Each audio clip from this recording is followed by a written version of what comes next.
आम मानक मनरे प्रश्न उठी थाए निर्गुण निराकार ब्रह्मंकर विविध प्रकार पूजा उपासना पद्धति को नहीं। अनेक व्यक्ति प्रश्न करती कहीं करवा पूजा किपरि करवा पूजा। तेबे आसंतु आज जानिबा पूजा संपर्क रे।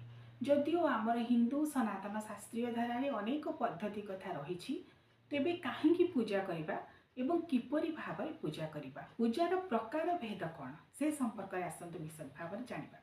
अति सुंदर कथाटी, हृदयस्पर्शी कथाटी, कारण आम नित्य दैनंदिन जीवन में पूजा करिथाउ। पूजा उपासना आमर गोटे दैनंदिन जीवनर अंग विशेष बोली कहले भूल हेब नाही।